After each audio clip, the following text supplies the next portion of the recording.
በነገራችን ላይ ኡስታዝ አንድ ነገር ከዚህ በፊት ነግሬክ ማቅ ከሆነ እኔ አንተም በተዋወቅኩበት ስለ አንተ እውቀት ባወቅኩኝ ጊዜ አንድ በጣም በቃ እኔ ጭንቅላት የሚመጣ ጥያቄ አለና ኡስታዝ ወይር ስለ ክርስትና ይሄ ሁላ እውቀት ኖሮት ክርስቲያን ካልሆነ እኔ ምንኝ ነው ክርስቲያን ምን ገዶኝ ነው ክርስቲያን መሆኑ የሚል ጥያቄ መጣብኝ ነበር እና አንድም ትንሽ ፑሽ ያደረገኝ ነገር እሱ ነው።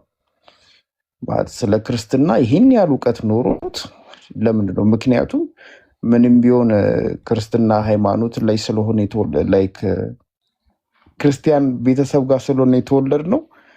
ያው ለክርስትና ያለን ጥሩ ነገር አለና ከዛ ነገር አንፃር ክርስትና ጥሩ ቢሆንልን ደስ ይለን ነበረ እና እሱም እንዳለው ሆነ ይሁላ እውቀት ኖሮ ክርስቲያን ካልሆነ እኔ መንገዱኝ ነው ክርስቲያን ሆኖ ብዬ አንድ በክርስትና ተስፋ እንድቆርጥ ካደረጉኝ ምክንያቶች ውስጥ አንዱ ይሄ ነውና አይመስለኝም። እኔ አንተ እንደዛ ነው እንግዲህ በመጠንና በአስተሳሰብ ነው እንደዛ እንግዲህ አላህ እንደምታስበኝ አይነት ሰው ያድርገኝ። እኔ ብዙ ማላቃቸው ነገሮች አሁንም አሉ ማለት ነው። እኔ አንተን ካወቅኩ ጊዜ ጀምሮ ክርስትና ውስጥ ማላቃቸውንና ያወቅኳቸው ብዙ ነገሮች አሉ። አንተን ካወቅኩ ጊዜ ጀምሮ ማለት ነው። ክርስትና ላይ ራሱ ያላወቅኳቸው በማንበብ ምናምን ነው እንትን ያሉት። አንዳንዴ ቁጭ ብለህ ሰዎችን ስትመለከታቸው ሁሉም ረጅም ነው የሚመስልህ። ስለዚህ ያለው አማራጭ ምንድነው? መቆም ነው ካንተ የሚጠበቅብህ። ስትቆም ግን ማን አጭር ማን ረጅም እንደሆነ ትረዳዋለህ። ስለዚህ ምናልባትም አንተ በነበርክበት ሌቭል ላይ ያኔ ስታይኝ ቁጭ ብለህ አይተኸኝ ይሆናል።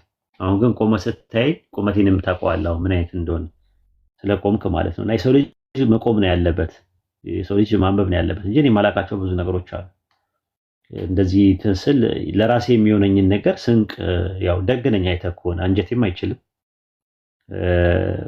አንጀቴ አይችልም ራሱ ኖርማሊ ደግነቴም መሬት አይነጥፍም አይተህ ከሆነ በጣም እና ስንቅ ያለኝን ነገር እንብላ ስለምል እንጂ ብዙ ማላውቃ እኔ ጋር የተሻለ ምግብ አለ ብዬ አይደለም አሁን የምመጣው እዚህ ማለት ነውና ቢያንስ የሆነ ነገር ያለችኝን ፍትፍቷን ምናምን ነገር ስላለች ጣፍጣችሁ ከበላችሁ በቂ ነው ብዬ ነው እንጂ ብዙ ትምህርት ሌላ ሰው ጋር ልታገኙ ትችላላችሁ። ሰኮንዶሚስት አለ፣ የበካቻቱራ አለ፣ የድሮ ካቻቱራ አለ፣ ሰንዱቅ አለ፣ እስኩስቲ አለ። ሌላ ሰው ጋር ማግኘት ትችላላችሁ እንደዚህ አይነት ምግቦች ማለት ነው። ግን እኔ ጋር ያለው ነገር ምንድነው? ከፍትፍቱ ፊቱ የሚባል ነገር አለ እና እኔ ሳቀርብ ደስ ብሎኝ ነው የማቀርበው። የደግነቴ በቃ ጥሩ ነው ለማለት ፈልጌ ነው። ደግነት አለኝ ነው ከሚለው በማስበው።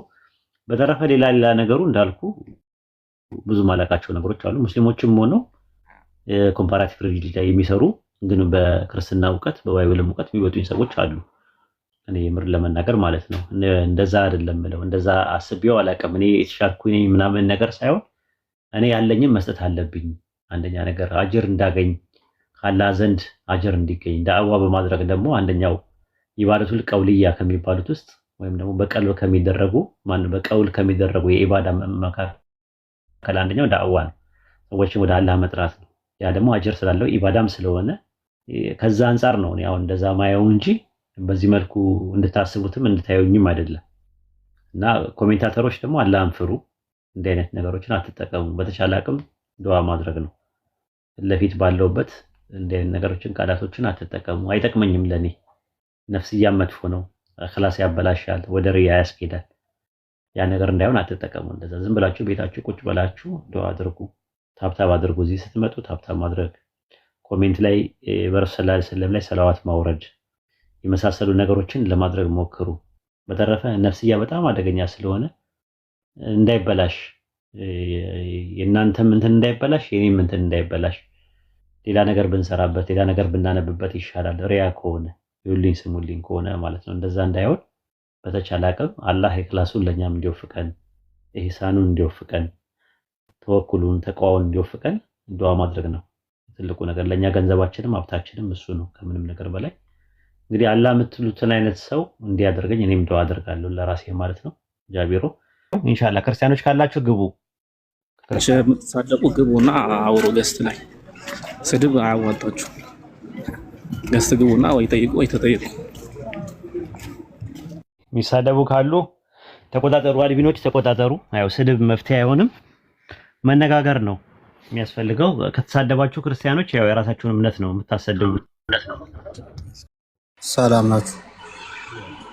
ሰላም ሰላም። ጥያቄ መጠየቅ ይቻላል? አዎ ጠይቅ።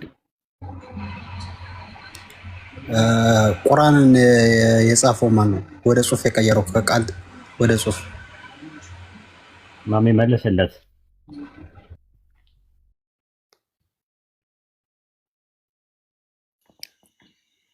ኡስታዝ ኢንሻአላህ ከተመቸ ቀጥል። ትንሽ እኔ በኤርፎን እንትን አድርጌ እንትን እያልኩ ነው። ችግር የለውም ቀጥል፣ ይሰማ በደንብ። እሺ ቁርአንን ወደ ጽሁፍ የቀየረው ማን ነው ካልክ፣ ቁርአንን ያጻፉት ነቢዩ መሐመድ አለይሂ ሰላቱ ወሰላም እሳቸው ናቸው። የጻፉት ሰሃባዎች የእሳቸው ተከታይ የነበሩ በሰዓቱ በአይን ሲያዩ የነበሩ ሰሃባዎች ናቸው። አንድ ያድርግ ዘይጂ በሰዓቱ በአይናቸው ይመለከቱ የነበሩ ሰሃባዎች ነው የጻፉት፣ ወደ ጽሁፍ የቀየሩት። እሺ ማስረጃ አለ ከቁርአን ላይ እነሱ እንደጻፉት? አው ሐዲስ አለ። ሐዲስ የሚባለው ያለህ ቃል ነው። አሁን አንድ ጥያቄ ጠይቃ ሁለት ጥያቄ አጠይቅ በአንዴ። ቁርአንን ማን ጻፈው ለሚለው መረጃ ነው የፈለከው። መረጃ ሐዲስ አለ ብለዋል።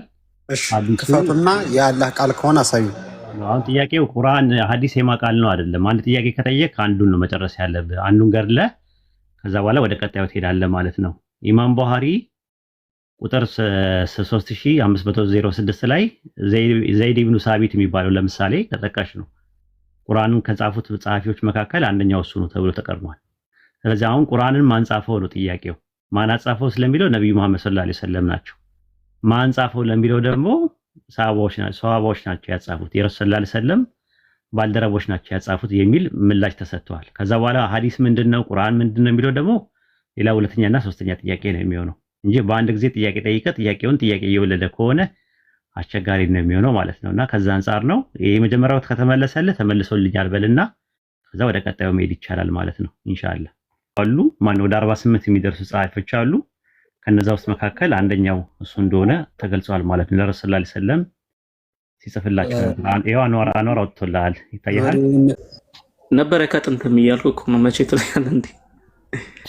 አሁን ለምሳሌ በማጊዜ እንዲለው ነው ይፈልግ መቼ ስትለኝ ለምሳሌ አሁን ቁርአን መቼ ነበረ ብትለኝ እኔ 1500 ዓመት ነበር እላለሁ።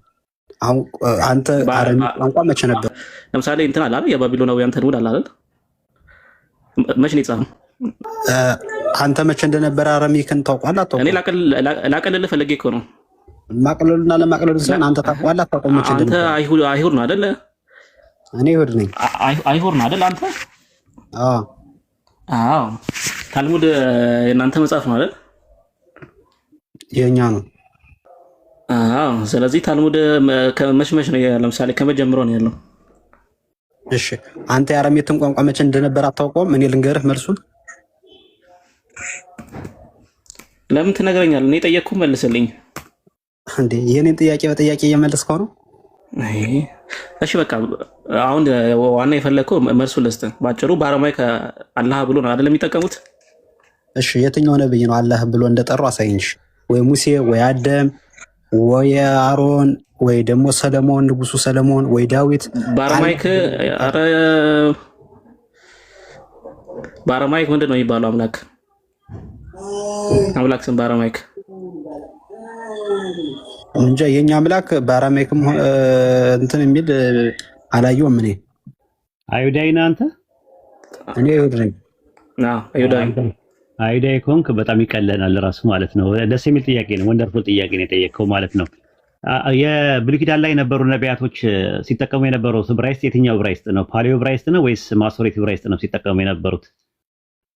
ቆይ መጀመሪያ የኔን ጥያቄ መልሱልኝና ጠይቁኝ። ልነግርህ ነው። አላህ የሚለውን ስም ላሳይህ ስለፈለኩኝ ነው። አብሽር፣ በቅንነት ነው እንትን የምልህ ነው። መክፈት አይጠበቅብኝም። መጀመሪያ በሀሳብ እንግባባና ወደዛ እንሄዳለን። እሺ፣ ችግር የለውም። ወደዛ እንሄዳለን። ጥያቄ በጥያቄ ከሆነ ልንግባባ መቼም አንችልም። እንዳስረዳ እኮ እንዲቀለኝ ነው እኮ። አሁን ለምሳሌ እነሱ የሚናገሩበት የነበረ ቋንቋ አረብ የዕብራይስጥ ነው፣ ግን ፓሊዮ የሚባል ዕብራይስጥ ይጠቀሙ ነበር። መጀመሪያ አንድን አስምርበት። ፓሊዮ የሚባል ዕብራይስጥ ነው አይደል የሚጠቀሙት የነበረው? እኔ ይሄ ነው ብዬ ልመልስልህ አልችልም። ምክንያቱም እኔ ጠየቅኩን ጥያቄ አላውቀውም ካልከኝ ጠይቀኝ፣ እኔ ልመልስልህ። አይደለም እንድትረዳ እኮ ነው፣ እንድታቅ ነው እኮ። አሁን እኮ እንድትረዳ ነው። ፓሊዮ የሚባል ዕብራይስጥ አታውቅም አንተ በአይሁድ? እኔ እኮ ነገርኩህ እኮ እኔ አላውቅም እያልኩህ ወይም አውቃለሁ እያልኩህ ፓሊዮ ነቢያቶቹ ጥያቄ መልሰው ቅን ለመሆን ሞክር፣ ክፍት አድርገው አይምሮን። እሺ ችግር የለውም። በብሉይ ኪዳን ላይ የነበሩ ነቢያቶች ሲናገሩበት የነበረው ቋንቋ የፓሌዮ የሚባል ዕብራይስጥ አለ። በፓሌዮ ዕብራይስጥ ውስጥ ደግሞ አሌፍ፣ ላሜድ እና ሀ የሚባሉ ነገሮች አሉ።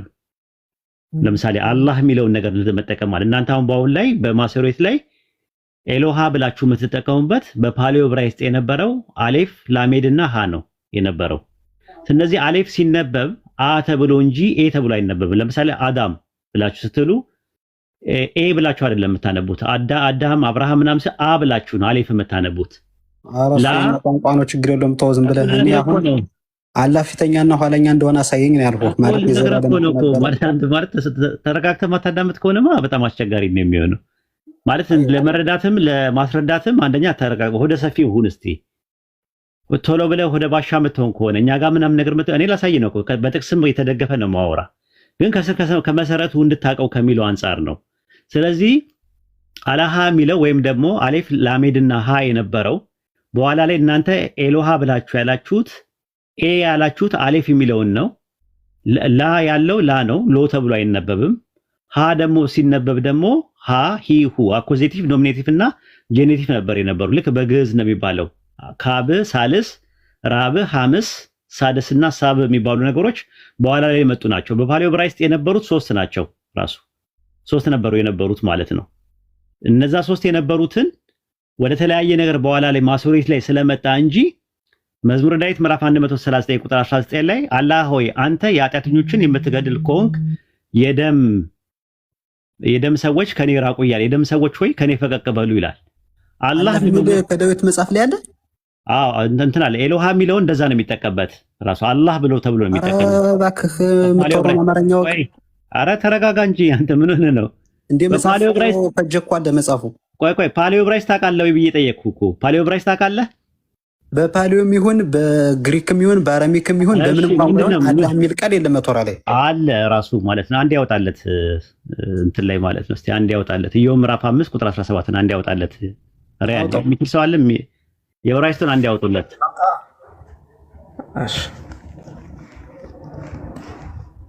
እሺ ያ ጀማ ታፕታፕ ኮፒ ሊንክ አድርጉላችሁ። ታፕታፑን 1 ሚሊዮን እናስገባው። ኮፒ ሊንክም አድርጉ። ዋንዴ ያለክ ዋንዴ አለው አይማ ሁላችንም እዚህ ያለ ነው ለመማማር ነው። የሆነ የማይመስልን ነገር ውስጥ አስካወራ መረጃ ጠይቀው። እሺ ኧረ ዝም ብለህ እንትን አትበል ምናምን ነገር እነዚህ ነው። ኢዮብ ምዕራፍ አይ ቲንክ 5 ቁጥር 17 ላይ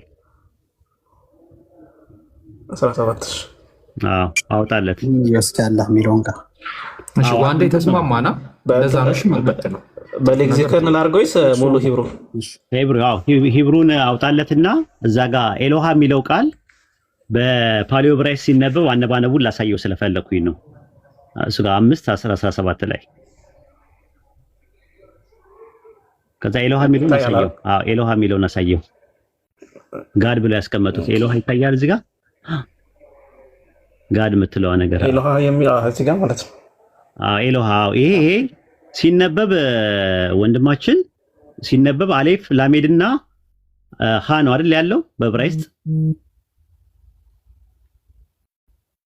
አለ። ወንድማችን አላህ እኮ አይደለም የሚል ኤሎሃ እኮ ልጠይቅህ እኮ ነው። አሌፍ ሲነበብ እንዴት ነው የሚነበበው? ኤ ተብሎ ይነበባል ወይስ ኤ አ ተብሎ ነው የሚነበበው? ሲነበብ እስቲ ንገረኝ።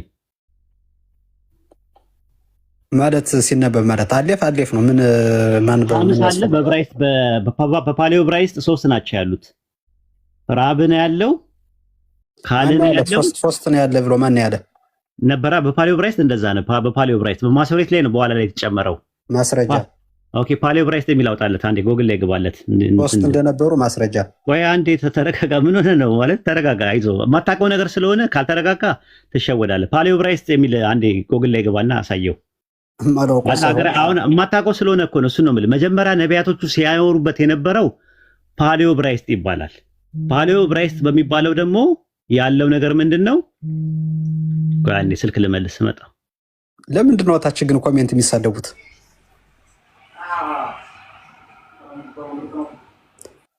እዚህ ላይ ተከረሽ ኮሜንትን ተውና። እሺ እንትን የምትሳደቡ ሰዎች ሚዩት አደርጋቸዋለሁ ከአሁን በኋላ። ሰው የፈለገውን ነገር መጠየቅ ይችላል። ታጋች ለመሆን ሞክሩ።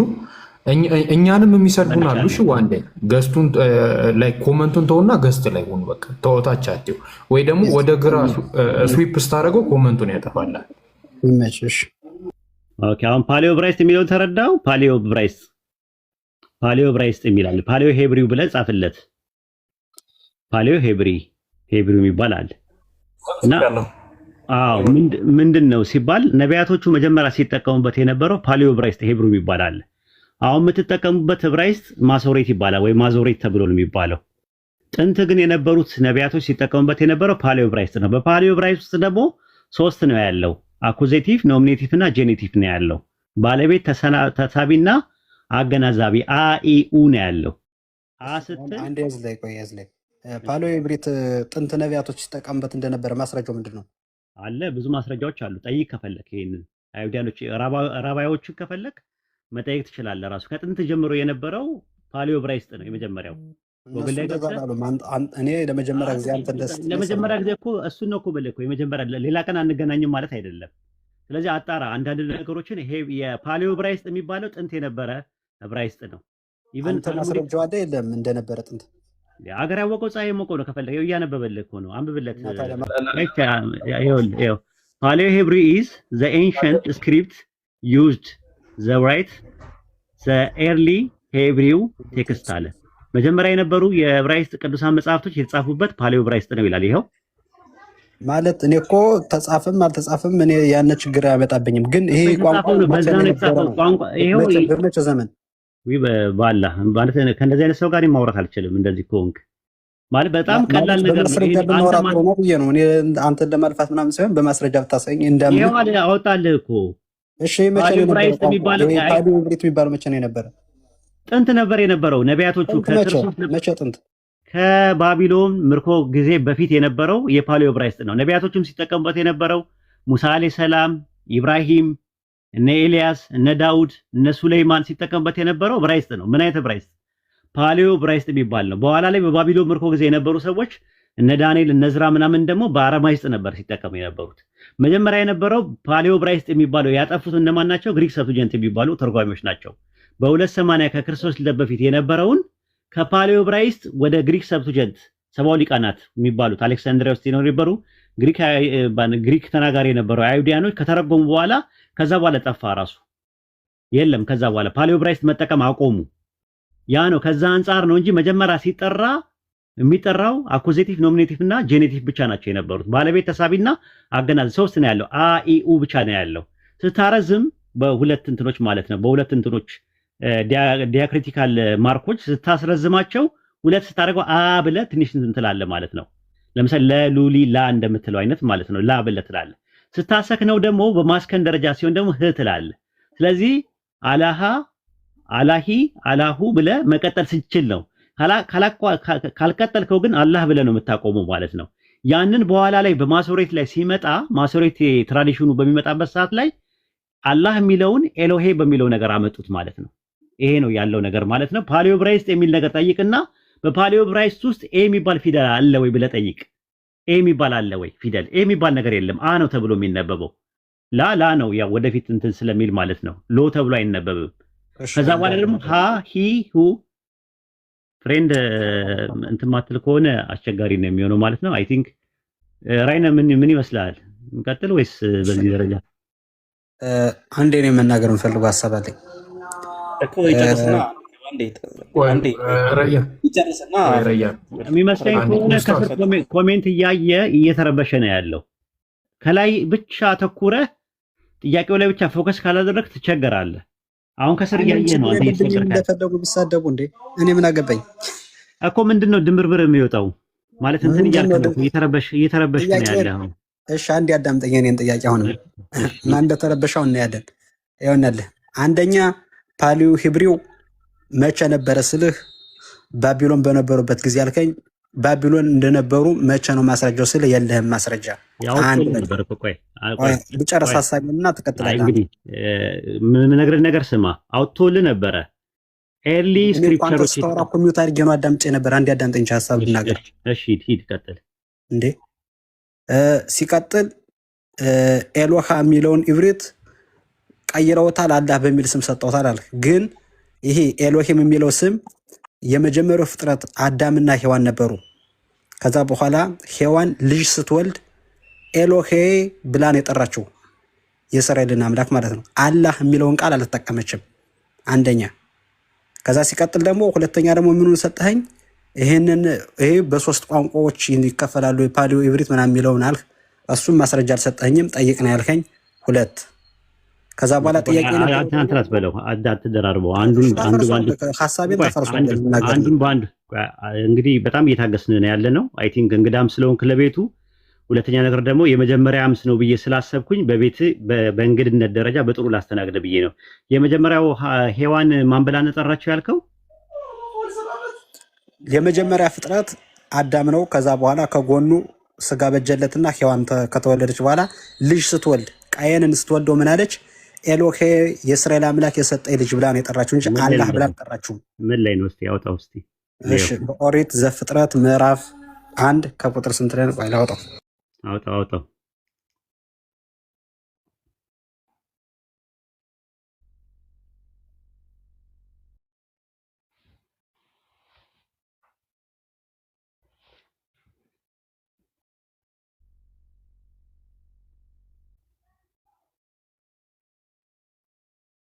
አውጣለት ራይነ። ምዕራፍ ስንት ነው ያልከው? ምዕራፍ 1 ቁጥር ስንት ነው ያልከው? ቁጥሩን ቸክ ላድርገው። ቼክ አድርገው።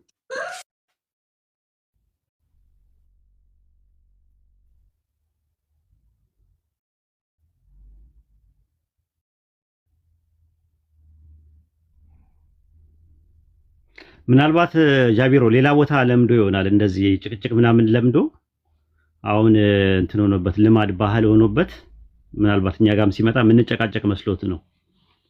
እኛ ደግሞ ደሊል በደሊል ነው የምንነጋገረው፣ በመረጃ ነው የምናስረዳው። አይ ቲንክ መረጃ ካለው ለመማማር ጭምር ነው። ኦኬ ይምጣና ትንሽ ተደንበልና አይ ቲንክ የምንግባባ ይመስለኛል። ተረጋግቶ የሚያወራው ይሻላል። ትናገር ግን ወሂድ ዋው ላፍህ እንትን አትልም፣ ትናገራለህ። በጣም የሃይማኖት አስተማሪ ሆነ ሰውን ትሳደባለህ እንዴ? ማይሳደብኩ ሌላ ቦታ ላይ ጭቅጭቅ ተለምዶ ምናልባት እኛ ቤት ሲመጣም ጭቅጭቅ የለም ለማለት ፈልጌ ነው። እኔ አብዛኛው ሙስሊሞችን ሳያቸው ስነ ስርዓት ያላቸው ናቸው፣ በስነ ስርዓት የሚወሩ። ኦኬ የሰደበ ሰው አለ፣ እኔ ሰደብ ያለው አንተ ጭቅጭቅ ለምዶ ነው ትላለህ እንዴ? እኔ እኮ በማስረጃ ላይ ጭቅጭቅ ለምዶ ሊሆን ይችላል ነው ያልኩ እንጂ ተጨቃጭቃልም አላልኩም። የትኛው ነው የተሳደብኩት? አሁን ወደ ጭቅጭቁ ተውና የተባልከውን ጥቅስ አውጣው። እሺ እኔ እኮ ላውጣልህ ነው። እሺ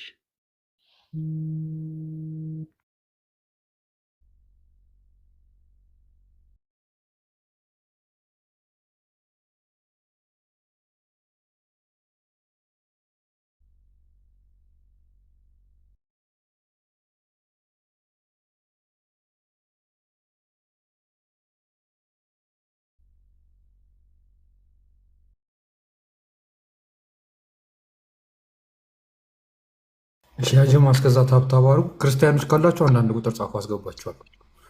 ታብታብ አድርጉ። መጥቻለሁ፣ ተመልካለሁ። ስልክ ገብቶብኝ ነበረ። ምን አለ አወጣላችሁ?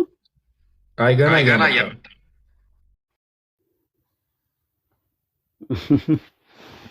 አንድ ጊዜ አንዱ ሚስታችቶ ከዛ በኋላ እንትን ትቀልደዋለች እሷ እየመጣች ማለት ነው። እና አንድ ጊዜ በጥፊ መታችሁ ለቀል ብላ ማለት ነው። እና በቃ ቀልሽ ምንሽም እኮ በጣም ነው ደስ የሚለኝ ምናምን እያላት እያወራ በኋላ ላይ እባክህ አንድ ነገር ልንገርህ አለችው። ምንድን ነው ስትለው እናቴ በጣም ታማለችና 4000 ብር ያስፈልገኛል ስትላት አንቺ እኮ ዝም ብለሽ ሰው ትዳፈሪያለሽ ቅድም መተሽኝ ነበረ ብሎ በዛው ተለያት አሉ። እና ምን ለማለት ፈልጌ ነው ሌላ ቦታ ጭቅጭቅ ለምዶ ሊሆን ይችላል እኛ ጋር የሚጨቃጨቀው እና እኛ ጋር ጭቅጭቅ የለም ብዬ ስል ሰደብከኝ ምናምን ነገር ሲል ነበርና ሰደብከኝ ምናምን ነገር አለ። አይ ሌሎቹ አይሳደቡም፣ አንተ ግን ሰደብከኝ አለ። በስንት እያወራ ነው ማለት ነው። እና አውጣውና እስቲ ያለውን ጥቅስ አውጣው፣ እየጠበቅነው ነው። ወርዷል ኡስታዝ። ሰላም አለይኩም። ወአለይኩም ሰላም ወራህመቱላሂ ወበረካቱ። ወረደ ጠብቁት እስከሚያመጣ ድረስ ሌላ ሰው ይግባ። እስከዛ ድረስ ክርስቲያን ካለ ወርዷል። እሱ ኔት ይሆን አላገም ወርዷል። ኦኬ አስገቡ። ሌላ ክርስቲያን ካለ አስገቡና አውሩ። ከኔ ጋር እስከዛ ነው ልጠይቅህ። ዮ አውራ አሉ ልጆች አሉ አውራ። ዮ ሰላም እንዴት ነህ? አሉ ይመስገን። ኦኬ ስለዚህ አውራ። በምን ዙሪያ ነው ማውራት የፈለግከው? በስላሴ ዙሪያ፣ በነገረ ክርስቶስ፣ በባቢል ዙሪያ፣ በምን ዙሪያ ነው ማውራት የፈለግከው? አይ ላይፍ አፍተር ዴዝ በሚለው እናውራ። ከሞት በኋላ ባለው ህይወት። ያ ኦኬ ቀጥል። ረያን ይመቻል ወይስ ማሜ ወይ ጃቢሮ? ጃቢሮ ትችላለህ? እሺ ቀጥል፣ ችግር የለውም። እሺ ኡስታዝ በቃ አውራ ልሞክር። እሺ አውራ። እሺ ዮ እንዴት ነህ? አሉ ፊት ነው አሉ ምንድን ነው ሃይማኖትክ? አይ ስለ እኔ ማውራት አይደለም፣ ስለ እስልምና አንቴክ ነው እሺ ምንድን ነው የምታወራው ቋንቋ? ማለት እንድንግባባ ነው። አማርኛ ነው። ኦኬ ሃይማኖትስ ምንድን ነው የምታምነው? እስናራ ቦዳት እኔ እየጠየቅኩ ያለሁትን ነው የምትመልስልኝ። ስለ እኔ እንግሊዝኛ አቀላቅልብኝ ግር እንዳይለኝ። እኔ ሃይማኖትን የጠየቅኩት እንድንግባባ ነው። ኦኬ ክርስቲያን ነኝ። እሺ ጎይ ኦኬ የትኛው? ኦርቶዶክስ፣ ፔንቴ? እንድንግባባ ነው። እሺ ቴንኪው። ቀጥለው። ኦኬ ከሞት በኋላ ህይወት አለ ብላችሁ ታምናላችሁ? እኛ እናምናለን። ኦኬ ለዛ መንፈስም ባዲም ነው የሚወጣ ብላችሁ ነው የምታምኑት ወይስ መንፈስ ብቻ ነው? መንፈስ ማለት ምንድን ነው? የሰው ልጅ ኮምቢኔሽን ኦፍ ባዲ እና ስፒሪት ነው አይደል? ኮምቢኔሽን ኦፍ ምን? ስፒሪት ምንድን ነው? ኦኬ ስፒሪት የሚለው ነፍስ። እሺ ነፍስ በሚለው ነው። እሺ ያው እሺ ነው። እሺ ቀጥል። ለዛ አንድ ሰው ሲሞት ስጋው ነው መንፈሱ ነው የሚሄደው ብላችሁ ነው የምታምኑት? አው ላይክ መጨረሻ ላይ ሲነሳ ሁሉም ነገሩ ነው የሚነሳው። ነው ስለዛ አይደለም ያወራሁት። ሲሞት በዛ ሞመንት ስጋው ነው መንፈሱ ነው የሚሄደው ወደ ላይ? ወዴት ወደ ላይ? ሲሞት አልገባኝም። አሁን እኛ ስንሞት የበርዛክ ህይወት የሚባል አለ። የቂያማ ቀን እስኪቆም ድረስ እዛ ነው የምንቆየው። ባክ እሱ አይደለም የሚጠየቁ። አንድ ሰው በሞተበት ሞመንት ስጋው ከመንፈሱ ውስጥ ምንድነው? መንፈሱ ከስጋው ስትለይ ስጋውም አብሮ ይሄዳል ብላችሁ ነው የምታምኑት ወይስ ወዴት ነው የሚሄደው? ከሞት በኋላ ህይወት አለ እኮ ብለህ ነገርከኝ አይደል? ወደ ህይወት እኮ ከሞት በኋላ ያለው ህይወት እኮ አልኩህ። መጨረሻ ከፍርድ ጊዜ በኋላ እኮ ነው። ፍርድ ይፈረድና ፍርድ ካለቀ በኋላ ሁሉም ሰው ወደሚገባበት ይገባል። ከሞተ በኋላ እስከ ፍርድ የት ነው የሚሆኑት አይደል? በርዘክ አልኩህ እኮ አልሰማኸኝም እኮ። ያኔ ስጋው ነው መንፈሱ ነው የሚሄደው ነው እያልኩ ያሉት። ኦኬ ቀብር ውስጥ ነው። ቀብር ውስጥ ነው። ይና what I'm talking bro እየጠየቅኩ ያለው ተው እንግሊዝኛ አቀላቀል። እሺ ክሊር ላድርግልህ። ቆይ ልንገርህ። በእኛ ሃይማኖት አንድ ሰው ከሞተ በኋላ የቀብር ህይወት የሚባል ህይወት አለው። ስለ ቀብር ህይወት እየጠየቅኩ ወንድሜ እኮ ከሞተ በኋላ የት እንደሚሄድ ስጋው ነው መንፈሱ ነው የሚሄደው ወደ ህይወት አለ ብለኸኛል አይደል እኮ። እሱንም እያስረዳሁህ ነው። አሁን አልተግባባንም። መጀመሪያ እኛ የምናምነው ልንገርህና ከዛ በኋላ እዛ ላይ ጥያቄ ጠይቃለህ። ያስማማል? ቀጥተኛ ጥያቄ ነው እየጠየቅኩ ያለሁት። ሲሞት መንፈሱ ነው ስጋው ነው ወደ ላይ የሚሄደው? ወደ ላይ ያልከው ነገር እኮ ነው ያልተረዱት። ወደ ላይ ማለት ነው ማለት ነው ህይወት አለ ከሞት በኋላ ህይወት አለ አልከኝ አይደል? አዎ ህይወት የሚኖረው የት ነው እኮ? ህይወቱ ይመሰለ ምን አልኩ? ከፍርድ ቀን በኋላ የሰው ልጆች ወደ ጀነት የሚገቡ ከሆነ ስለ ፍርድ አልጠየቅኩም ወንድሜ። ከዛ በኋላ ነው ህይወት ያለው። ምን ሆነ ነው? ፍርድ መች ነው የሚደረገው? እሺ ፍርድማ የቂያማ ቀን ነው። የመጨረሻው መች ነው የቂያማ ቀን የሚሆነው? መች እንደሆነማ ማንም አያውቅም ከአላህ በቀር የሚያውቅ። ታዲያ የሞተ ሰው እስከዛ ምንድን ነው የሚሆነው? የቀብር ቅጣት አልሰማኝም? እዛ ነው የምንቆየው በእኛ እኮ። ያን እስከዛ ድረስ ነብሱ ነው ወይስ ስጋው ነው የሚቆየው? ያው እዛ ነብሱ ነው የሚቆየው፣ ስጋው በአፈር ይበላል። እና እንዲህ ተብሎ ኡስታዝ ምናልባት እዚህ ጋር ክሊር አድርግለት። ቀብር ውስጥ ስለ ቀብር አልጠየኩም ወንድሜ። ምንድን ነው የምትቀላ? ያስረዳሁህ እኮ ነው። ለምን አትረጋጋም? እኔ በጣም የምጠይቅህ እኮ በጣም ይሄ ስትሬት የሆነ ፎርዋርድ ጥያቄ ነው። መንፈስ ስጋ ነው። ሰው የተሰራው ከሁለት ነገር ነው ኮምፖስት ያደረገው ማለት ነው። የመንፈስና የአካል ውቅር ነው ሰው የሚባለው ነገር። መንፈስ ማለት ኢነር ኔቸር ማለት ነው። ውሳጣዊ ተፈጥሮ የሚባለው ነገር ነው። አካል ደግሞ የሚባለው ነገር ደግሞ ውጫዊ ተፈጥሮ ነው። አንተ የዛ የሁለት ውቅር ነህ። ሰው በሞት ጊዜ ከአተምና ከሞለኪውል ኮምቦስት ያደረገው አካል ወደ አፈር ይመለሳል። ከዛ ደግሞ ከአላህ ዘንድ የሆነው ሩሃችን ወይም መንፈሳችን ደግሞ ወደ አላህ ይመለሳል። ጥቅስ ማስረጃ ከፈለክ ሱረቱ ዙመር ምዕራፍ 39 ቁጥር 42 ላይ ታገኘዋለህ። ይሄ ነው ትምህርት። ለዛ ባዲ እዚህ ይቀራል፣ ስፒሪት ደግሞ ወደ ላይ ይወጣል ነው አንተ እያልከኝ ያለው። ስፒሪት ከአላህ ዘንድ ነው የሆነው፣ ስፒሪታችን ማለት መንፈሳችን። ታዲያ በቁርአን ሴክስ እንዳለ ሶሪ ፎር ለቃ ሴክሹዋል ኢንተርኮርስ እንዳለ ሜንሽን ያደርጋልና መንፈስ ብቻ በትንሣኤ ቀን ሰው ከተቀሰቀሰ በኋላ አካሉ ድጋሚ ተቀስቅሶ ከአካሉ ጋር ማስረጃ ታሳየኛለህ? ከትንሣኤ ቀን በኋላ ነው የሚለው? አዎ አለ። ራሱ የቂያማ ቀን ነው ሰዎች የሚቀሰቀሱት። ከዛ ጀነትና ጀሃነም ያለው የቂያማ ቀን ነው አይደል? ኖ ስለ ሴክሹዋል ኢንተርኮርስ ነው እያወራሁ። የት ነው ያለው? መዘወጅ ያለው የት ነው ያለው? ጀነት ውስጥ ነው አይደለ? ኖ ጀነት አይደለም። የት ነው ያለው ይላል። ሴክሹዋል ኢንተርኮርስ የሚኖረው ሴክሹዋል ኢንተርኮርስ የሚለው ተወውና መዘወጅ መጠናዳት። አይ ሴክሹዋል ኢንተርኮርስ ስትል አንደኛ ከጋብቻ በፊትም አለ እኛ የምናውቀው ማለት ነው። በጋብቻ ውስጥም ስላለ እንዲህ አይነት ነገር ኮስኖ ኮምልኮ በጀነት ውስጥ አለ መዘወጅ አለ በእኛ በኢስላም አስተምሮት። ኦኬ ዛስ ዋራም ሳይ እያልኩ ያለሁት። አዎ ስለዚህ ምንድነው መንፈስ እንዴት ነው ጋብቻ የሚኖረው? እኮ መንፈስ አላልኩማ፣ ሲቀሰቀስ ነው በእኛ የምናምነው። እንደዛ የሚል ነገር አንተ መንፈስ እንደሄደ ከዚህ ሲቀሰቀስ ሆቴል ነው ብትረጋጋ ደስ ይለኛል። ይሁንዬ ጥያቄው ምንድነው የጠየቀው የነበረው መንፈስና ነፍስ እንዴት ይለያያሉ ነው። እንዴት እንደተለያዩ ነገርነ። ከዛ የትንሣኤ ቀን ደግሞ ሰዎች ይቀሰቀሱና ቅጣት አለ፣ የፍርድ ቀን የሚባል ሰዎች ወደ ጀነትና ወደ ጀሃነም ይሄዳሉ። ወደ ጀነት የሚሄዱ ሰዎች ከና አካላቸው ነው የሚቀሰቀሱት፣ ተቀስቀሰው የሚሄዱት ማለት ነው። አንተ ሳይቀሰቀሱ ነው ወደ ጀነት ሄደው የሚበሉት የሚጠጡት ነው የሚል ትምህርት አለ እንዴ በእኛ በኢስላም? የወሎ ወንድም አልገባውም የጠየቁት ጥያቄ። እስኪቀሰቀሱ ድረስ ህይወት የላቸውም ነው ወይ? መጋባት የሚባል ነገር መንፈስ የለውም። መንፈስ እንዴት ማግባት መጋባት የሚባለው ነገር ያለው? እንደዛ ብለን አናምንም። እንደዛ አይደለም ትምህርታችን። አንተ ነህ ማምጣት ያለብህ። አንተ ነህ ማምጣት ያለብህ እኮ። እኛ በእኛ ትምህርት መንፈሳችን በርዛህ ነው የሚኖረው እስከዛ ድረስ። በርዛህ የሚባለው ህይወት አለ፣ የበርዛህ ህይወት አለ።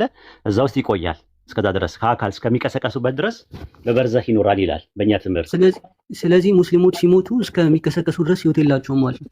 ህይወት አላቸው፣ ሩሃቸው ይኖራል። ግን ማግባት መጋባት የምትለው ነገር መብላት መጠጣት የሚባለው ነገር የለም እስከዛ ድረስ። ከተነሱ በኋላ ማግባት መጋባት ካለ ደግሞ አካል አለ፣ መብላት መጠጣት፣ ማግባት መጋባት፣ መዘወጅ አለ በእኛ በኢስላም አስተምሮት። ኦኬ ታዲያ የሞቱ ሙስሊሞች ከእናንተ በፊት የሞቱ ሙስሊሞች እናንተ እዛ ስትሄዱ ልጅ ወልደው ተዋልደው ነው የሚጠብቋቸዋል? አይደለም፣ በትንሣኤ ቀን ነው እነሱም እየተጠበቁ ያሉት።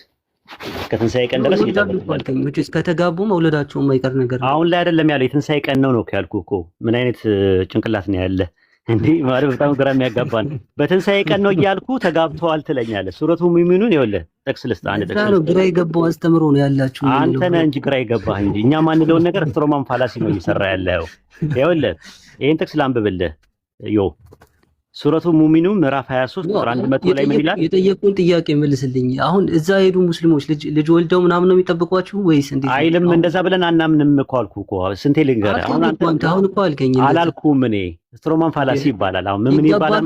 እንዲያውን ከተጋቡ ወለዳችሁ የማይቀር አውቀ ነው በጣም ነው ስትሮማን ፋላሲ እኔ አላልኩም። እኔ እንደዛ አላልኩም። እኔ ያልኩህ በትንሣኤ ቀን ሰዎች ሲቀሰቀሱ ከና አካላቸው ይቀሰቀሱና መብላት መጠጣት፣ ማግባት መጋባት በጀነት ውስጥ አለ ብለን እናምናለን። አሁን ላይ ግን የሚሄደው በርዛህ የሚባል ውስጥ ነው የሚሄደው። የማንኛውም ሰው መንፈስ ሲሄድ በርዘህ ነው። ያንን ደግሞ የቁርአን ማስረጃ ሱረቱ ሙእሚኑን ምዕራፍ 23 ቁጥር 100 ላይ ከፊታቸው እስከሚቀሰቀሱበት ቀን ድረስ በርዛህ አለ ይላል።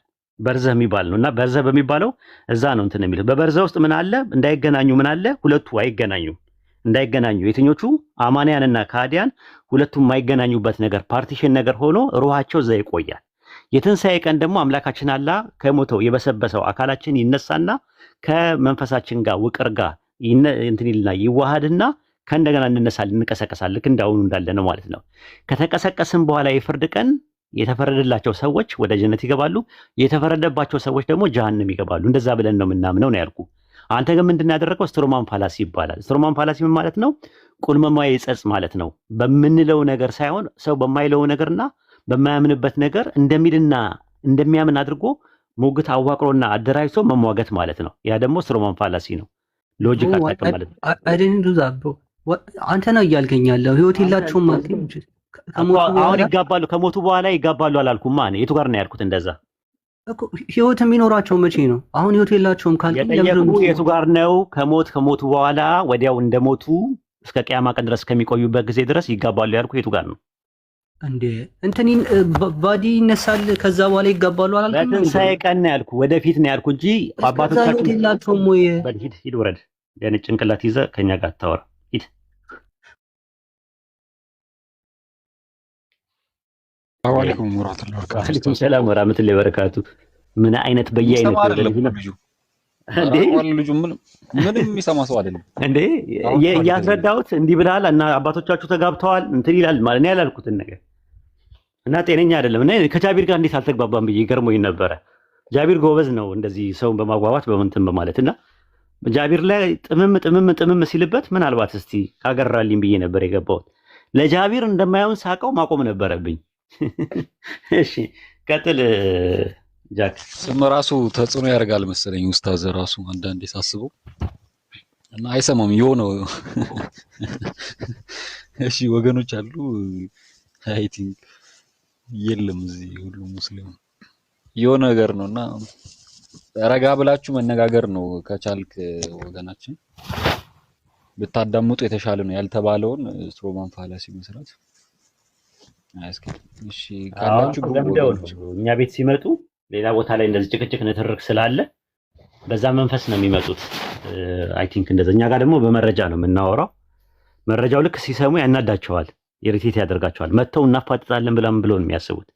ለነዚህ አይነት ሰዎች ደግሞ በቂ የሆነ እንትን አለን። ቆንጆ እንትኖች አሉ፣ ጥሩ ዱላዎችም አሉን ካስፈለገ ማለት ነው። ግን አይጠቅምም እሱ። ኦኬ ጥያቄ ካላችሁ ግቡ ክርስቲያኖች።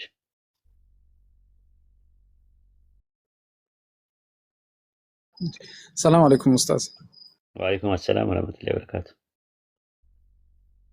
ቆላሲያስ 1:5 ላይ ጆቫ ዊትነሶች ኢየሱስ ቅድመ ህልውና አለው ብለው እችን ያቀርባሉና እንዴት ነው የምንረዳት? ወይ አንዴ እንትን ተደወለብኝ። ምንድነው በር ተንኳኳ።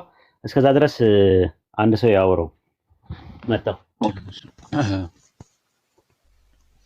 ኢስላሚክ ላይ ጥያቄ ያለ እሱን ኡስታዝ ሲመለስ ያብራራል።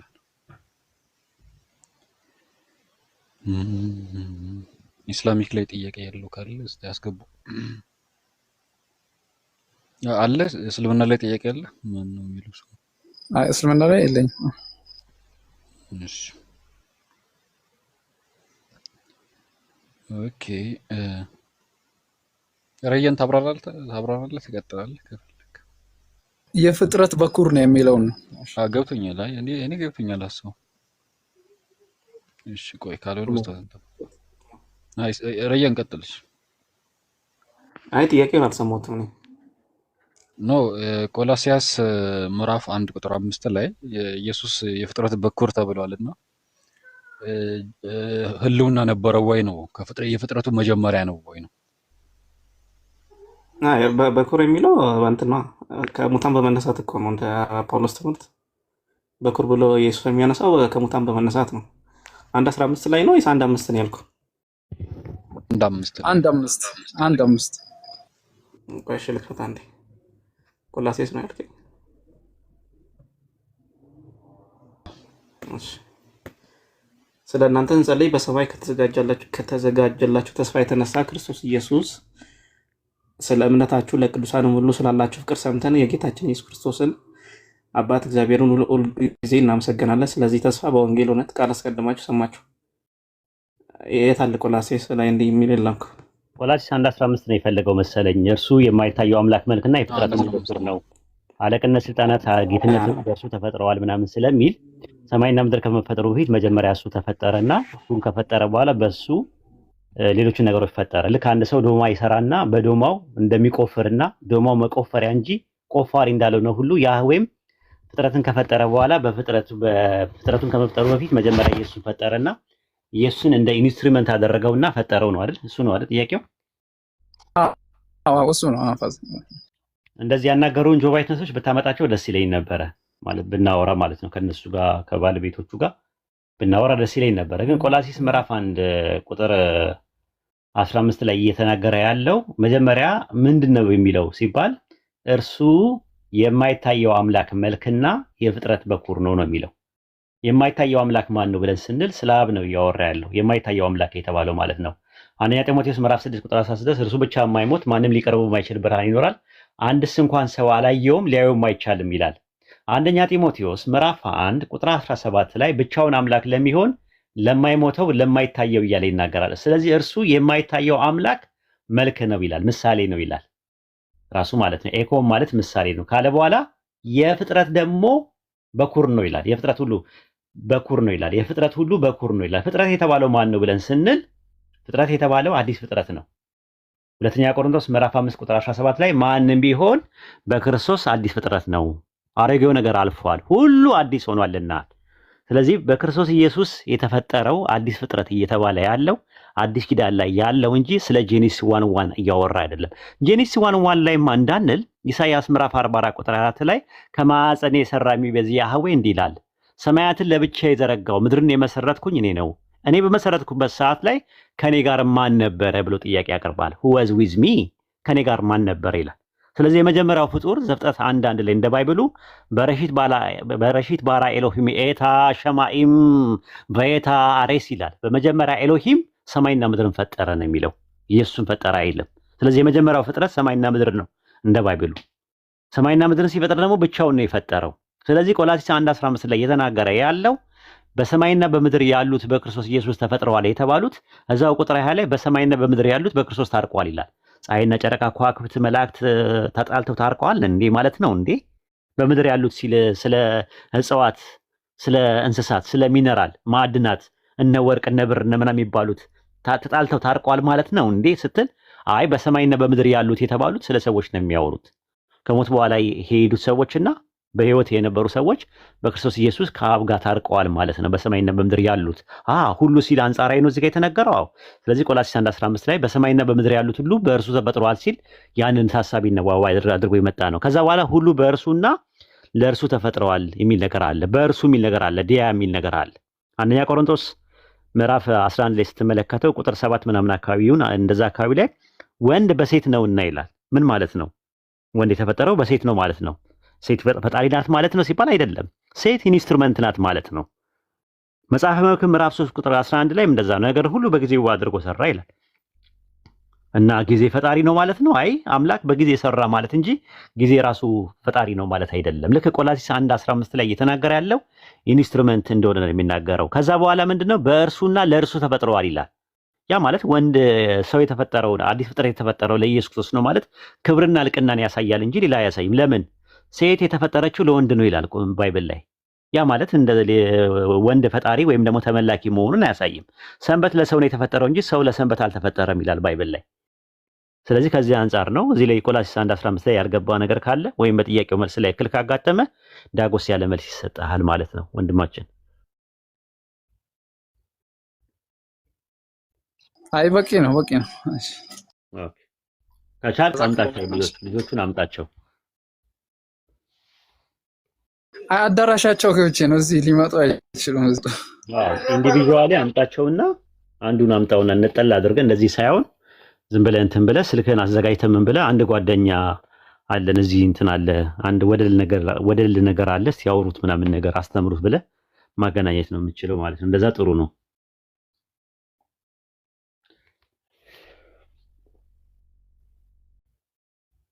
ኢንሻአላህ እስቲ ከመጡ እሺ።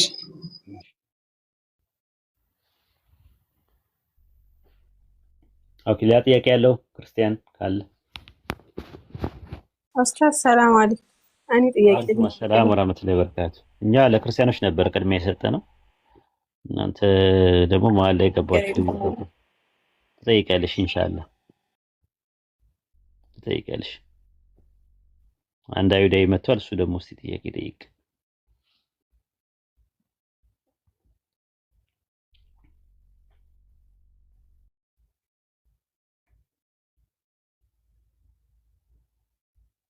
ገብቷል። እስቲ ቀጥል። ይከራከራል እኔ ጋር። ኦኬ አልገባም መሰለኝ። እንደዛ ከሆነ እንደዛ ከሆነ አልገባም። እየተሽከረከረ ነው ልጁ።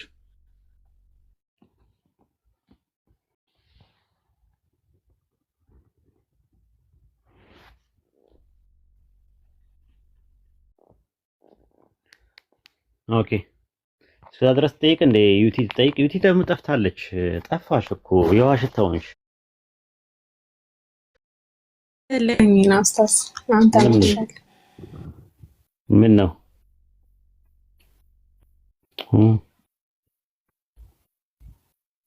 እሺ አላህ አዘንሽን አጅር የምታገኝበት ያርግልሽ። የወንጀልሽ ማበሻ አላህ ያርግልሽ ኢንሻአላህ። እንግዲህ አደባባይ ላይ የማይነገር ሊሆን ይችላል። እሺ ጥያቄሽን ጠይቂ። ነገራችን ችግር የለውም። አያቴ ሙታን ኡስታዝ ያሳደገችኝ። ኦኬ አላህ ይራማቸው። አላህ ጀነቱል ፊርደውስን ይወፍቃቸው። አንቺም አጅር የምታገኝበትን ያርግልሽ። የወንጀልሽ ማበሻ አላህ ያርግልሽ። አላህ ጽናቱን፣ መጽናናቱን፣ ትዕግስቱን ይወፍቅሽ።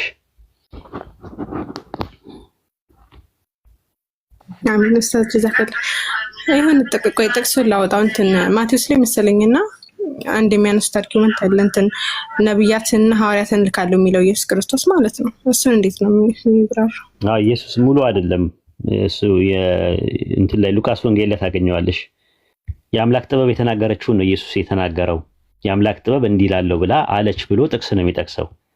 ስለ ጥበብ ነው የሚያወራው። ጥበብ አለች ብሎ በሴት ጾታ ነው። የአምላክ ጥበብ ወይም ደግሞ የእግዚአብሔር ጥበብ እንዲህ ያለች ብሎ የተናገረበትን ነው። ማቴዎስ ሙሉን ስላላረገው ኢየሱስ የተናገረ አድርገው ነው ክርስቲያኖች የሚያስቡት። የሉቃስ ወንጌል ላይ ግን ስትመለከቺው የሉቃስ ወንጌል ምዕራፍ 11 ቁጥር 49 ላይ ስለዚህ የአምላክ ጥበብ እንዲህ ያለች አለ ኢየሱስ ሲያወራ፣ ወደ እነርሱ ነቢያትና ሐዋርያትን እልካለሁ፣ ከእነርሱ ይገድላሉ፣ ያሳድዳሉ፣ ዓለም ከተፈጠረበት ጊዜ ጀምሮ የፈሰሰው የነቢያት ደም ሁሉ ይደርስባቸዋል አለች ይላል። ያለችው ማናት? የአምላክ ጥበብ ነው። ባዩ ማን ነው? ኢየሱስ ነው። ኢየሱስ የተናገረ ነው። ኢየሱስ እየተናገረ ነው። የእግዚአብሔር ጥበብ እንዲህ ያለች እያለ እየተናገረ ነው።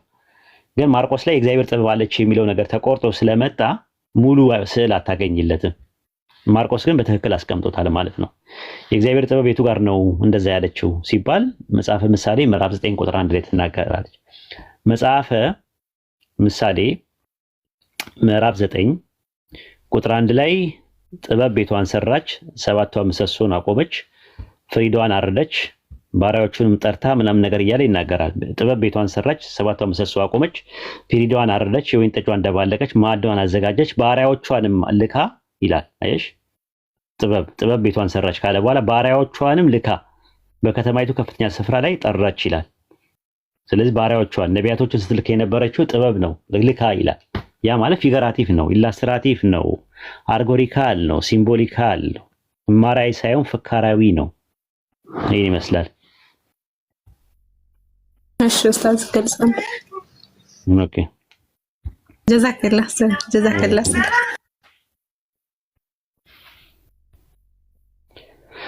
እሺ ሰልማው አለቁ እንዴ ወገኖች? የሉም።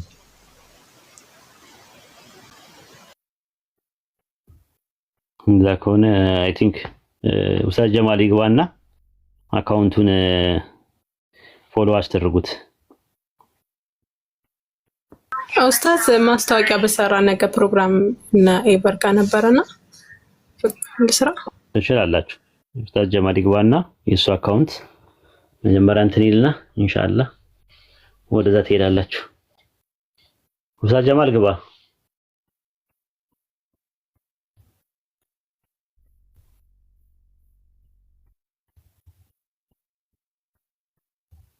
ኦኬ ስቤው ነበር እንግዲህ የሚገባ አይነት አይደለም።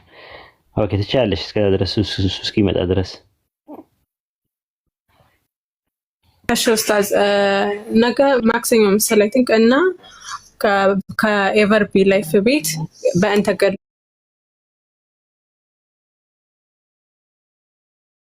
ወድርሳናት ታችን ፖዚቲቭ ኤቨርቢ አሪፍ ፕሮግራም ይኖራቸዋል። ለሁሉም አስተማሪ የሚሆን ይመስለኛል። በተለይ ክርስቲያን ወገንታት ንቶሎሽ ቲክቶዶክሶች ማለትም ያው ገላትንም ብትቃወሙ የምትቃወሙ አላችሁ፣ ግን ንቶሎና እዛም ላይ ጥያቄ ካላችሁ ካወሩበት በኋላ ታነሳላችሁ ማለት ነው። አሪፍ ፕሮግራም ይመስለኛል በሚገርም ሁኔታና አሪፍ ዝግጅት ነው ያደረጉት። ግን ሰው ቢገኝና ቢያዳምጣቸው አሪፍ ነው ብዬ አስባለሁ። እንድትገኙ እሺ። ኦኬ ያው የገደል ዙሪያ ላይ ወይም ሃጂግራፊካል በሚባሉ መጽሐፍ ዙሪያ ላይ ኤቨር እና ፖዚታ ናቸው የሚያደርጉት ዲስከሽን አለ። ስለዚህ እንድትገኙ ተብላችሁ ተጠርታችኋል ማለት ነው። 1300 ሰዎች ሰምታችኋል። ለመገኘት ሞክሩ ኢንሻአላህ። ጊዜ ካላችሁ አላህ ጊዜያችሁን ይባርክላችሁና ለመገኘት ሞክሩ ማለት ነው። የሸዋ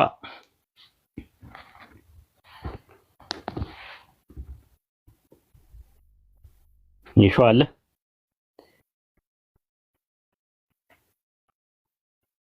ኦኬ። ኡስታዝ ጀማል አለ። ኡስታዝ ጀማልን ኔትወርክ አስቸግሮን ያው በሰገሌ ጊዜ ያወራሁት አሁን ነው የደረሰ። ስቲናው ሚዩት ላይ ነው ሆኖ የሚታየኝ፣ ግን አንተ ታወራለህ።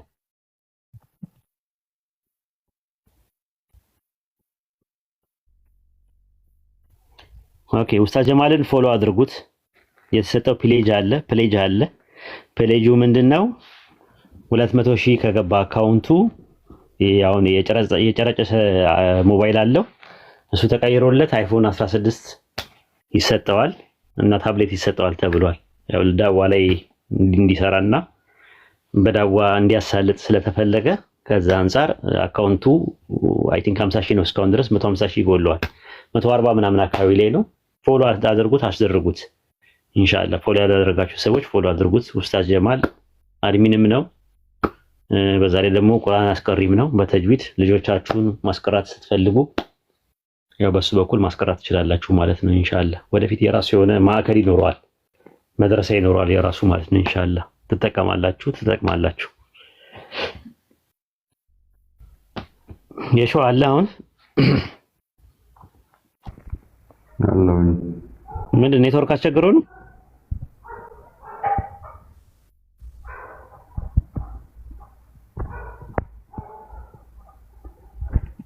ኔትወርክ አላስቸገረኝም። እየቆየ ነው እኮ የምታወራው ነው። ለኔ ብቻ ነው? እስኪ ቼክ አድርጉት። ነጃ አይሰማም፣ በጣም ርቋል። የሸዋ ድምጽ ከፍ አድርገው። እሺ ራቅ ብላል። ኢኮም አለ ከጀርባ። እሺ አሁን ይሻላል። ማግባት ያለበት እሱ ነው ጥያቄያቸው። እነሱ ከኔ ጋር ስላሉ እነሱም እንዲሰሙ ፈልጌ ነው። ኦኬ አቅርባቸው፣ አፍ ለፊት አቅርባቸውና እናወራ ከነሱ ጋር። እሺ አቅርባቸው።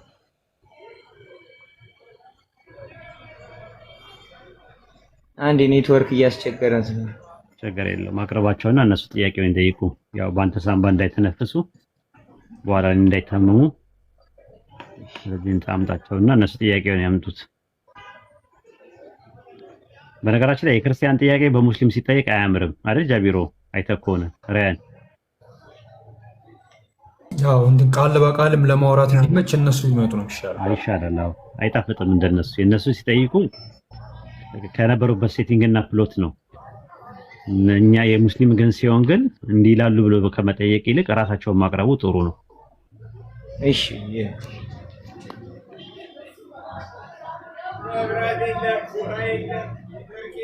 ጉባ ነው ጠይቋ። ምንድነው እየፈቀደላችሁ አይደል እንዴ?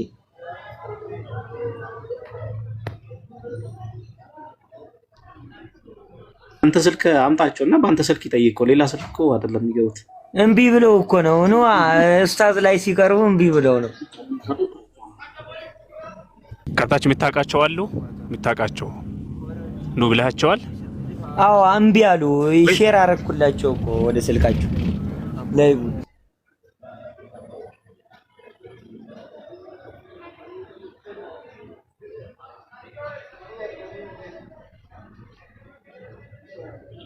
ኦኬ ሲመቻቸው ራሳቸው ይጠይቁ። እሺ አንተ ጥያቄ ካለብህ ጥያቄውን መጠየቅ ትችላለህ። ረሱል ሰለላሁ ዐለይሂ ወሰለም አይሻን በ9 ዓመቷ ነው የደረሱባት የሚለው ሐዲስ ችግሩ ምንድነው ብለህ ጥያቄ ታቀርባለህ። ለምን ምንም እንትን የለውም፣ ሳይኮሎጂካሊም እንትንም የለውም። ምክንያቱም ጋብቻ በዛን ጊዜ የነበረው ጋብቻ ክላሲካል ኤጅ ላይ ሚዩት አድርገው አንዴ። እሺ ሚዩት አድርገውና ረሱል ሰለላሁ ዐለይሂ ወሰለም ፕሮፖዝ አድርገዋት ሁላ ነበረ። በህልሜ 2 ጊዜ አይቼሻለሁ። አንድ ሰው ጅብሪል ባህር ጨርቅ ተሸክሞ ይቺ አንተ ሚስት ናት አለኝ። ስገለት እነሆ አንቺ ነበርሽ። እኔም አይሻም ለራሴ ይህ ህልም ካላ ከሆነ ይፈጸማል አልኩኝ አለች፣ ራሷ ስትናገር ማለት ነው። እና ታገብኛለሽ ብለው ሁላ ጥያቄ አቅርበው ወላሂ ብላ መናገሯን ሐዲሶች አሉ፣ ብዙ ሐዲሶች አሉ። ስለዚህ አንድ ሴት ልጅ ለአቅመ ሐዋ ስትደርስ ማግባት ትችላለች ማለት ነው። ለአቅመ ሐዋ አንድ ሴት ልጅ የምትደርሰው መቼ ነው ብለህ ጥያቄ በተጠየቅ አንድ ሴት ልጅ ለአቅመ ሐዋ ስትደርስ ጡቷና ጡቷ ያቆጠቁጣል፣ ዳሌዋ ያነጠንጣል፣ በብብቷና በብልቷ አካባቢ ላይ ፀጉር ስታበቅል ያ ምልክቱ የሚያሳየው አንድ ሴት ልጅ ለአቅመ ሐዋን መድረሷን የሚያሳይ ነው። ለአቅመ ሐዋ ከደረሰች በኋላ ማንኛውም ሴት ማግባት ትችላለች። በቁርአን ውስጥ በሱረቱ ኒሳ ምዕራፍ 4 ቁጥር 6 ላይ የቲሞች ጋብቻ እስኪደርሱ ድረስ ፈትኗቸው ይላል። ይዛ የሚል ነገር አለ ጊዜን የሚያመለክት። ስለዚህ ጋብቻ እስኪደርሱ ለሚለው ቃል የገባው ቃል በለጉ ነው የሚለው ለጋብቻ የበሰሉ እስከሚሆን ድረስ በለገ ከሚለው ለጋብቻ መብሰል ማለት ነው። ስለዚህ ባሊግ የሚለው የአረብኛ ቃል ራሱ አቅመ ጋብቻ ይባላል ራሱ ማለት ኢብኑ ከሲር ሱረቱ ኒሳ ምዕራፍ 4 ቁጥር 6 ላይ ያለውን አንቀጽ በዚህ መልክና ልክ ነው ያስቀመጠው ማለት ነው። ረሱል ሰለላሁ ዐለይሂ ወሰለም በሐዲስ ላይ ምን አለ? ከአቅመ ጋብቻ በኋላ የቲምነት የለም ብለው ተናግረዋል ረሱል ሰለላሁ ዐለይሂ ወሰለም። ስለዚህ ለአቅመ ጋብቻ የሚባል ነገር አለ ማለት ነውና ሴት ልጅ ለአቅመ ጋብቻ ስትደርስ የሚታይ ምልክቶች አሉ። በሱረቱ ኑር ምዕራፍ 24 ቁጥር 59 ላይ ከእናንተ ህፃናቶች አቅመ አደም በደረሱ ጊዜ ከሱ በፊት የነበሩት እንዳስፈቀዱ ያስፈቅዱ ይላል። ስለዚህ ለአቅመ አደምና ለአቅመ ሐዋ የሚባል ነገር አለ ማለት ነው። ታዲያ አቅመ አዳም ወይም አቅመ ሐዋ ወይም ደግሞ ለአቅመ ሔዋን አንድ ሴት ልጅ ስትደርስ ምልክቷ ምንድነው ሲባል በሳይንስ አንድሬን አርክ የሚባል ፈሳሽ ነገር አለ ለተራክቦ ዝግጅት የሚያደርጋት ማለት ነው። ያ ነገር በሚመጣበት ሰዓት ላይ የምታሳየው እንዳልኳችሁ ቅድም ምልክቶች አሉ። ጡት ማጎጥቆጥ ምናምን የመሳሰሉ ነገሮች፣ ፀጉር ምናምን ነገሮች አሉ። ይሄ ማነጥነጥ ምናምን ነገር የሚባሉ ነገሮች በሰውነቷ ላይ ሰፋ ስትል ያኔ አንድ ሴት ልጅ ለአቅመ መቼ ነው የምትደርሰው የሚለውን ነገር ከሴት ወደ ሴት ይለያያል፣ ከባህል ወደ ባህል ይለያያል፣ ከሰው ወደ ሰው ይለያያል ማለት ነው። ይሄ ነው ምልክቱ ማለት ነው። ሴት ልጅ የወር አበባ ሳታይ ነገር ግን ለ5 ዓመት ለምናምን ነገር ቆይታ የወር አበባ የምታይበት ሰዓት አለ። ለአቅመ ሐዋ ደርሳ ማለት ለአቅመ ሐዋ መድረሷ አንድ ሴት ልጅ አብይ ምልክቱ ምንድነው? ሉብሪኬሽን ቫጂናል ሉብሪኬሽን የሚባለው ነው። ተጻቦ ምንድነው ማለት ነው?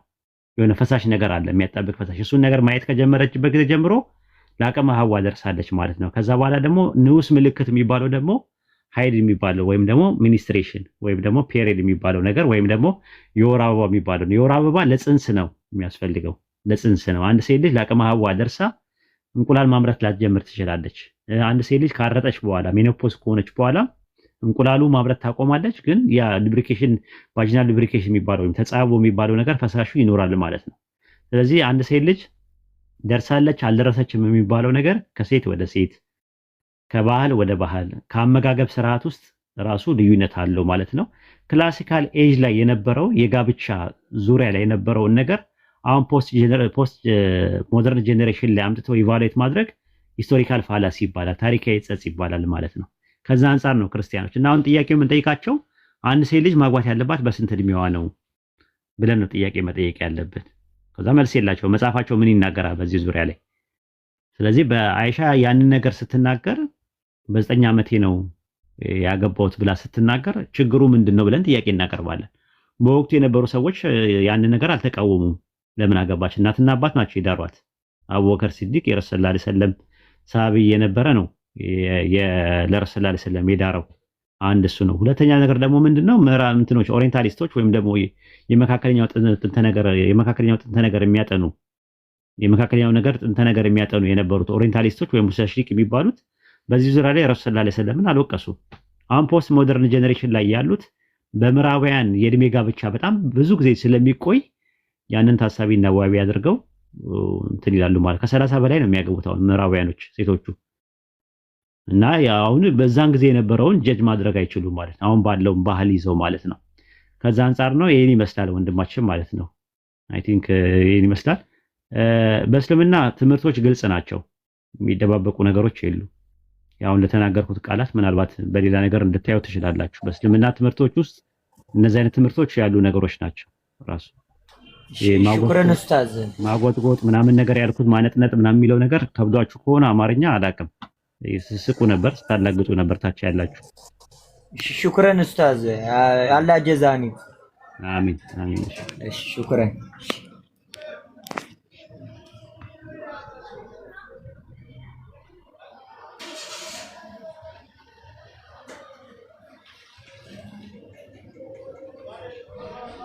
እሺ እንውጣ አይደል ጃቢሮ? አዎ አንተም እንዳይደክምክ ይበቃናል። አይ ቲንክ ቆየና 1-2 ሰዓት አልቆየንም። አዎ ይበቃል። አዎ ሲበዛም እንትን እንዳይል አይ ቲንክ ጥሩ ጊዜ ነበር። ኢንሻአላህ አጋጣሚ ጊዜውን ስላገኘው ነው ራሱ ማለት ነው እንትን ያልኩት ማለት ነው። ማን አለን ያልከኝ? ራይነ ሳም የሚል ገብቷል። አይ ቲንክ ኦኬ። እስቲ አዋሩት። ሳም እንዴት ነህ? ወይም አልተዋስኩ። ሳም ሰላም ነኝ። ሰላም ነው ማለት እግዚአብሔር ይመስገን። እንዴት ናችሁ? አልሐምዱሊላህ። ጥያቄ አለ? ጥያቄ እንኳን የለኝም፣ ግን ምናልባት አስተያየት ምናምን የሆነ በክርስቲያን ዙሪያ የምን አስተያየት?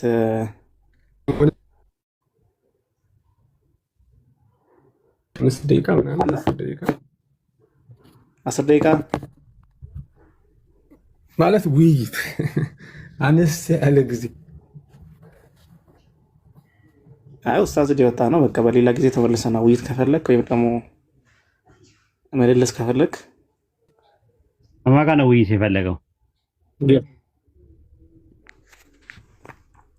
ያው በክርስትና ዙሪያ በክርስቶስ ምን ውይይት ነው የፈለከው? ውይይት ነው የፈለከው? አዎ ሌላ ጊዜም ቢሆን በዛ ዙሪያ ከዚህ በፊትም ተወያይተን ነበር። ውሂድ ታስታውስ እንደሆነ እና ምን ላይ ነው መወያየት የምትፈልገው? ለምሳሌ በስላሴ አማኝ ነህ? አይ በስላሴ ዙሪያ ሳይሆን በክርስቶስ። ኦኬ ክርስቶስ አምላክ ነው በሚሉ መወያየት ትችላለህ? አዎ ኦኬ። እስቲ አውጣና ጥቅስ ስጠንና እስቲ ቀጥል አውራን።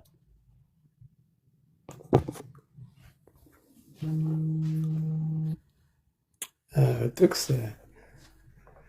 ያው እንደተሰገደለት ኢየሱስ ክርስቶስ እንደተመለከ ራእይ ላይ አለና አውጣው፣ ጥቅሱን አውጣው። አምልኮ ሁሉ እንደሚገባ አውጣው። ኦኬ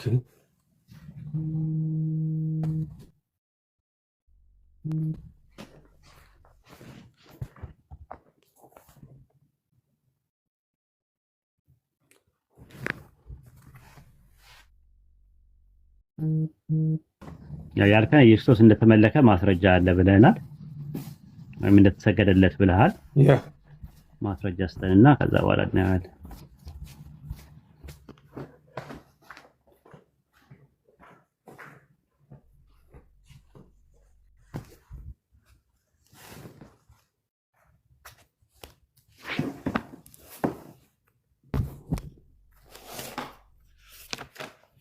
እናገዘ ጥቅስ እናገዘ። እንደዚህማ ከሆነ ትተኛለህ። ራእይ ኦኬ ያ ልታግዘኝ ትችላለህ ወሂድ። እኔ እንትን እያልኩ ጊዜ እኮ ስለኮ ታዲያኮ ውይይት አይደለም የሚባለው። ውይይት ከሆነ ታጥቀ ነው መምጣት ያለብህ ለወደፊቱ ማለት ነው እንጂ እንደዚህ አሁን ገና ለገና ጥቅስ የቱ ጋር እንዳለ ምናምን ነገር እንትን ካልክ ከዚህ እሳት የላሱ ነው። ሙስሊሞች እኮ በአሁኑ ሰዓት እሳት የላሱ ናቸውና በእንደዚህ አይነት ነገር እውነት ለመናገር ሌላ ጊዜ እናድርጋ። ግድ የለም ሌላ ጊዜ በተጣበበ ጊዜ ነው። አሁን አንድ ጓደኛዬ ገባ ብሎኝ ነው እንትን ሰላም ብዬ በቃ እዛ ሌላ ቀን ቀጠሮ እናድርግ ብዬ ነው። ኦኬ እሺ። ለአቅመ ቀጠሮ እንኳን ቢቀር ይሻላል። አቅመ ቀጠሮ ጥሩ አይደለም። ተለዋዋጭ ቀጠሮና ቀነ ቀጠሮ ይሻላል ወይስ አቅመ ቀጠሮ ይሻላል? የትኛው ነው የሚሻለው ከሶስቱ? እንደፈለግ። ኦኬ ኢንሻአላህ ፎሎ አድርገኝና ሌላ ቀን እንትን ስንል ሲመቸን እናወራለን። ጃቢርንም ፎሎ አድርገው። እሺ ፎሎ አድርገው፣ ራይንንም ፎሎ አድርገው፣ ማሜንም ፎሎ አድርጋቸውና ኢንሻአላህ ሌላ ቀንም እኔ ባልኖርም እንኳን ከነሱ ጋር በነገረ ክርስቶስ ላይ ወይም ደግሞ በክራይስት ቴዎሎጂ ላይ ዘ ዲቲ ኦፍ ጂሰስ ክራይስት በሚል ታወራለህ፣ ትነጋገራለህ ማለት ነው። በርታ። እሺ እሺ ወሂድ ቴንክ ዩ በጣም እሺ።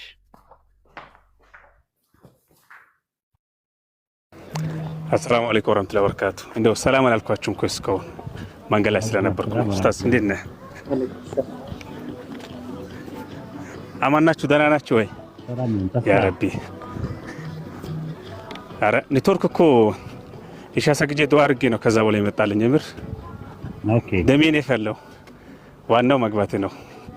ያው ሰሞኑን ኢንሻአላህ ቻሌንጃችን ሲያልቅ ደግሞ የበለጠ ብቅብቅ እንላለን ስል ያው ኔትወርክ በጣም እያስቸገረኝ ነው። አካውንቴም ተመቷል መሰለኝ። ብቻ አካውንቴ አይጨምርም። የኢትዮጵያ ኑሮ እንኳን በየጊዜው የተወደደ ነው። ሰው ፎሎ ያደርጋል ምንም አልንቀሳቀስም አለ። አካውንቱ ደግሞ ኦኬ የሰው አይንም ነው አስቀረበት። ሩቅያ ያስፈልገዋል። ኧረ ኡስታዝ አሁን የኔዋ የሰው አይነውን አው ምን አደረከ ተብሎ ነው? አይኑን ናስ ነው እና በርታ። ፎሎ አድርጉት ኡስታዝ ጀማልን ኢንሻአላህ። መልካም ጊዜ ይሁንላችሁ። እንውጣ አይደል ዛህሩ መሐመድ ጀዛከላሁ ኸይር። ሳላም ሰላለው ደስ እንሄዳለን። በቃ ሳላ ከፍቷል፣ ወደ ሳላ ጋር ሂዱ ተብላችኋል። ሳላ ከፍቷል ትላለች ሳራ። ኢንሻአላህ እዛ ሄዱ። እሺ ያገማ ሰብሰብ ብላችሁ ወሰላም አለይኩም። ተንፈሳ ሲኖር ግን ክፈት እንዳጠፋው። ኧረ እኔ አልከፍትም እንዴ። የተከፈተ ቤት ሳጣ ነው የከፈትኩት እኮ አሁን ነው። ወላሂ ኡስታዝ እንደዚህ በተመቸ ሰዓት ራስ ግሪ የምትተኛ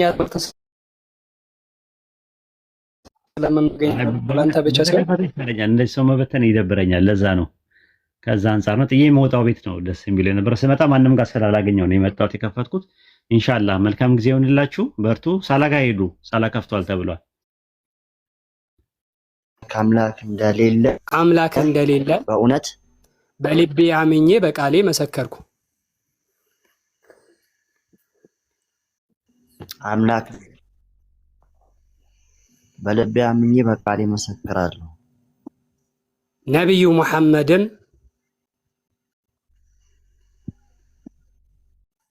ነብዩ መሐመድም የአላህ መልእክተኛና ባሪያው ናቸው።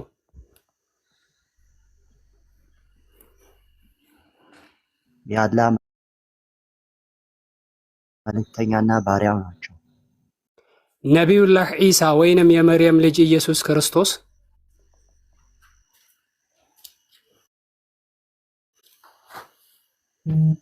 ነቢዩላህ ዒሳ ወይም የመርየም ልጅ ኢየሱስ ክርስቶስ የአላህ መልእክተኛና ባሪያው ናቸው።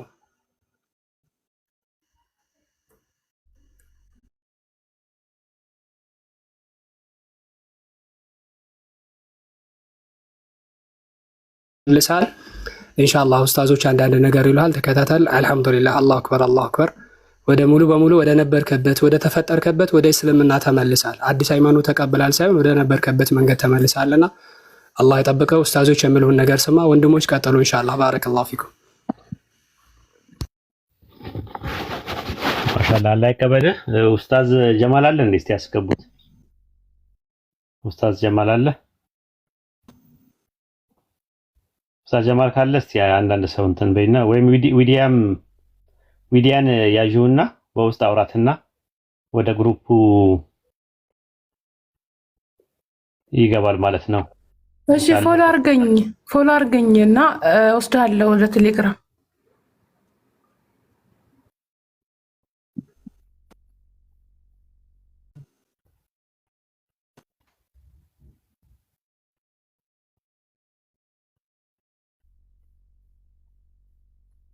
ኢንሻአላህ በቃ አንዳንድ ነገር ልበለው።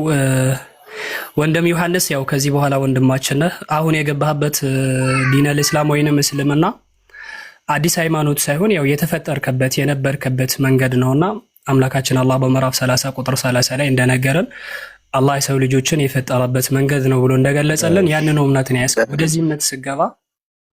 ወደዚህ እምነት ስገባ አዲስ የተለየ ነገር የለውም። የሚመለከው ኃያሉ አምላክ አላህ ብቻ ነው። ከሱ ውጪ የሚመለክ የለም። ልክ በክርስትናው ዓለም ላይ ባላችሁበት ሰዓት የሚወራው ነገር የሚነገረው ነገር እዚህ ወደ እስልምና ስገባ የለም። ነቢዩ መሐመድ አይመለኩም፣ ከአባም አይመለክም፣ ነቢያቶችም አይመለኩም፣ የሰማይ መላእክትም አይመለክም፣ በሰማይና በምድር ያሉ ፍጥረታቶች በአጠቃላይ አይመለኩም። የሚመለከው ማን ነው? ኃያሉ አምላክ አላህ ብቻ ነውና ወረደ መሰለኝ። ሐሳቡን ልጨርስለት ከታች ሆኖ ካደመጠ እና ምንድነው የሚመለክ? ኦኬ እሺ ኃያሉ አምላክ ብቻ ነው የሚመለከውና እዛ ያላችሁ የሚነገረው ነገር ሙስሊሞች ወደ ካዕባ ዞሮ ሲሰግዱ ጥቁሩን ድንጋይ ያመልካሉ እንደሚሉት ወይንም ደግሞ ነቢዩ መሐመድን አምላክ አድርገን እንደምንይዝ የሚያደርጉት ነገር ሁሉ ስህተት ነው። አንድ ሰው ወደ እስልምና ሲገባ ልክ የመሰከረው ምስክርነት